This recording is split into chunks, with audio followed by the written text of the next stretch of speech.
ಚಿತ್ತಾಪುರದಲ್ಲಿ ಜೋರಾಯಿತು ಪಥ ಸಂಚಲನ ಫೈಟ್. ಕಾಂಗ್ರೆಸ್ ಹಾಗೂ ಬಿಜೆಪಿಯ ನಡುವೆ ಈಗ ಸಂಘ ಸಂಗ್ರಾಮ. ಛಲವಾದಿ ನಾರಾಯಣಸ್ವಾಮಿ ಪ್ರಿಯಾಂಕ್ ಖರ್ಗೆ ವಿರುದ್ಧ ಕಿಡಿಕಾರಿದ್ದಾರೆ. ಆರ್ಎಸ್ಎಸ್ ವಿರುದ್ಧ ಪ್ರಿಯಾಂಕ್ ಖರ್ಗೆ ದಲಿತರನ್ನ ಎತ್ತಿ ಕಟ್ತಾ ಇದ್ದಾರೆ ಅಂತ ಬಿಜೆಪಿ ನಾಯಕ ಛಲವಾದಿ ನಾರಾಯಣಸ್ವಾಮಿ ಕಿಡಿಕಾರಿದ್ದಾರೆ. ಮೇಲ್ಮನೆ ವಿಪಕ್ಷ ನಾಯಕ ಛಲವಾದಿ ನಾರಾಯಣಸ್ವಾಮಿ ಪ್ರಿಯಾಂಕ್ ಖರ್ಗೆ ವಿರುದ್ಧ ಕಿಡಿಕಾರಿದ್ದಾರೆ. ಇದುವರೆಗೂ ದಲಿತರು ಪಥ ಸಂಚಲನ ಮಾಡಿರಲಿಲ್ಲ, ಈಗ ಚಿತ್ತಾಪುರದಲ್ಲಿ ಪರೇಡ್ ಮಾಡಕ್ಕೆ ಮುಂದಾಗಿದ್ದಾರೆ. ಈ ಹಿಂದೆ ಅಂಬೇಡ್ಕರ್ ಅವರು ಕಾಂಗ್ರೆಸ್ ಸುಡುವ ಮನೆ ಅಂತ ಹೇಳಿದ್ರು. ಕಾಂಗ್ರೆಸ್ನಲ್ಲಿ ದಲಿತರ ಬೆಳವಣಿಗೆ ಆಗಲ್ಲ ಅಂತ ಛಲವಾದಿ ನಾರಾಯಣಸ್ವಾಮಿ ಕಿಡಿಕಾರಿದ್ದಾರೆ.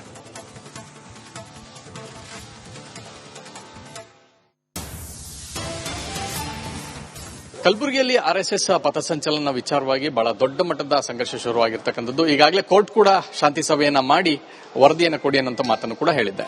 ಅದಕ್ಕೆ ಸಂಬಂಧಪಟ್ಟಂತೆ ನಮ್ಮ ಜೊತೆ ಮಾತನಾಡಲಿಕ್ಕೆ ಮೇಲ್ಮನೆ ವಿಪಕ್ಷ ನಾಯಕರಾದಂತಹ ಛಲವಾದಿ ನಾರಾಯಣಸ್ವಾಮಿ ಅವರಿದ್ದಾರೆ. ಅವ್ರನ್ನ ಮಾತಾಡಿಸ್ತಾ ಹೋಗ್ತೀನಿ. ಸರ್, ಆರ್ಎಸ್ಎಸ್ 100 ವರ್ಷಗಳ ಕಾಲ ಪಥಸಂಚಲನ ಮಾಡ್ತಾ ಬಂದಿದೆ. ಅದು ಯಾವ ಸಂಘಟನೆ ಕೂಡ ನಾವು ಮಾಡ್ತೀವಿ ಅನ್ನೋಂಥ ಮಾತಿಗೆ ಬಂದಿರಲಿಲ್ಲ. ಈಗ 100 ವರ್ಷ ತುಂಬಿದೆ.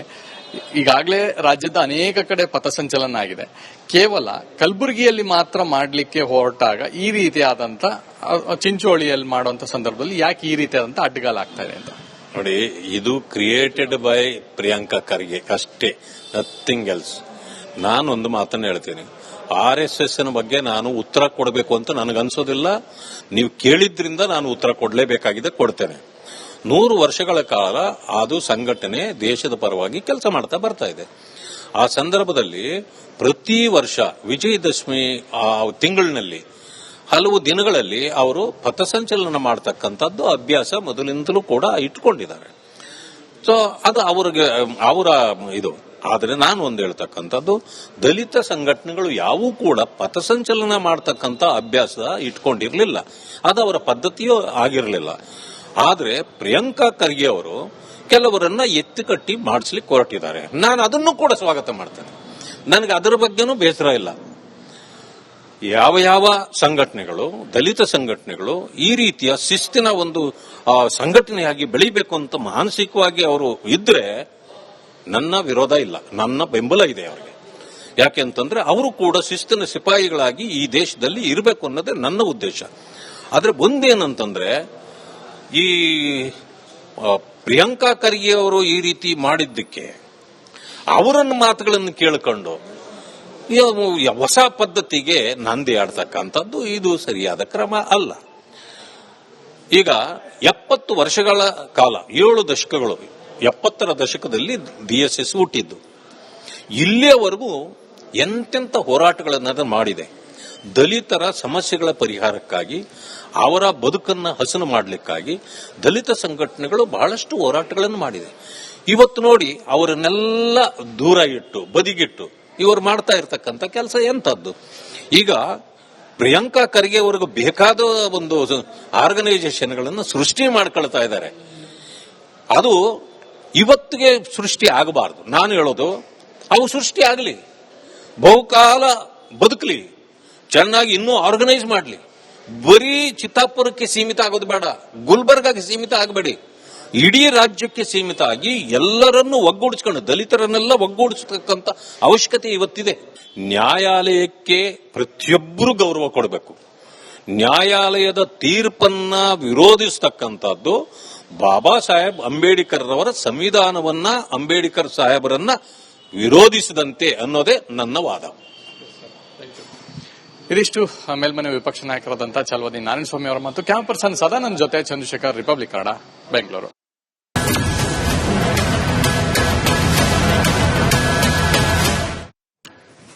ಚಿತ್ತಾಪುರದಲ್ಲಿ ಜೋರಾಯಿತು ಪಥ ಸಂಚಲನ ಫೈಟ್. ಕಾಂಗ್ರೆಸ್ ಹಾಗೂ ಬಿಜೆಪಿಯ ನಡುವೆ ಈಗ ಸಂಘ ಸಂಗ್ರಾಮ.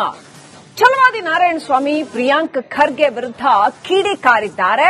ಆರ್ಎಸ್ಎಸ್ ವಿರುದ್ಧ ಪ್ರಿಯಾಂಕ್ ಖರ್ಗೆ ದಲಿತರನ್ನ ಎತ್ತಿ ಕಟ್ತಾ ಇದ್ದಾರೆ ಅಂತ ಬಿಜೆಪಿ ನಾಯಕ ಛಲವಾದಿ ನಾರಾಯಣಸ್ವಾಮಿ ಕಿಡಿಕಾರಿದ್ದಾರೆ.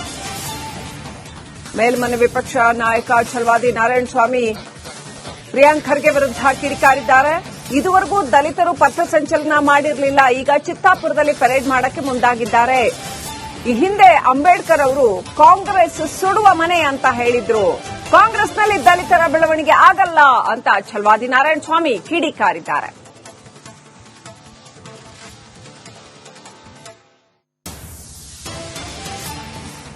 ಕಲಬುರಗಿಯಲ್ಲಿ ಆರ್ಎಸ್ಎಸ್ ಪಥಸಂಚಲನ ವಿಚಾರವಾಗಿ ಬಹಳ ದೊಡ್ಡ ಮಟ್ಟದ ಸಂಘರ್ಷ ಶುರುವಾಗಿರ್ತಕ್ಕಂಥದ್ದು. ಈಗಾಗಲೇ ಕೋರ್ಟ್ ಕೂಡ ಶಾಂತಿ ಸಭೆಯನ್ನ ಮಾಡಿ ವರದಿಯನ್ನು ಕೊಡಿ ಅನ್ನೋ ಮಾತನ್ನು ಕೂಡ ಹೇಳಿದ್ದೆ.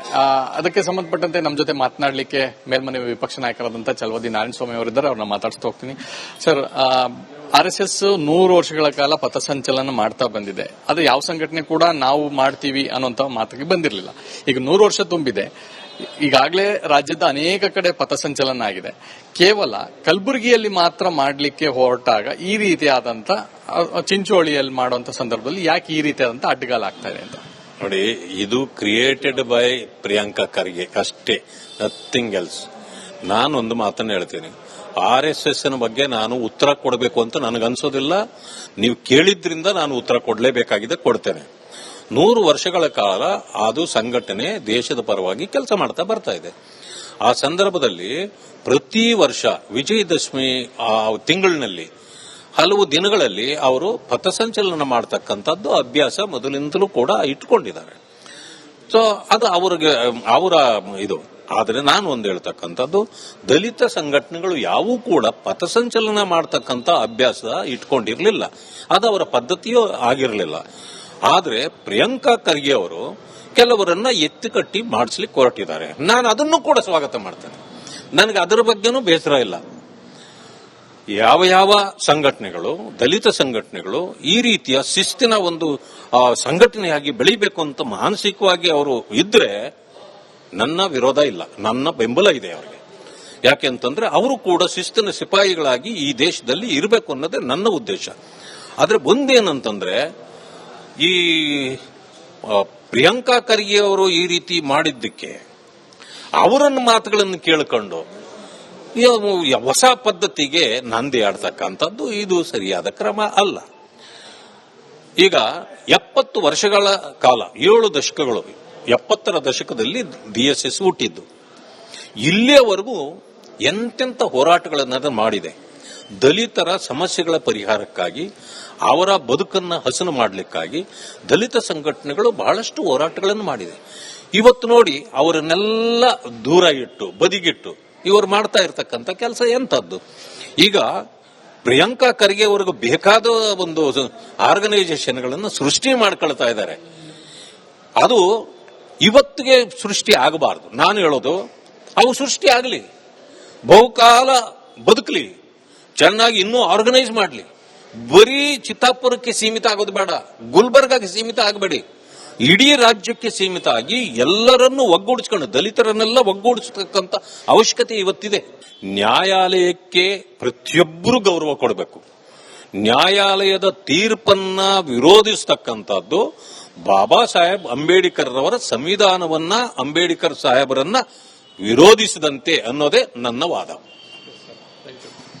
ಇದಿಷ್ಟು ಮೇಲ್ಮನೆ ವಿಪಕ್ಷ ನಾಯಕರಾದಂತಹ ಛಲವಾದಿ ನಾರಾಯಣಸ್ವಾಮಿ ಅವರ ಮತ್ತು ಕ್ಯಾಮರಾ ಪರ್ಸನ್ ಸದಾನಂದ್ ಜೊತೆ ಚಂದ್ರಶೇಖರ್, ರಿಪಬ್ಲಿಕ್ ಕನ್ನಡ, ಬೆಂಗಳೂರು.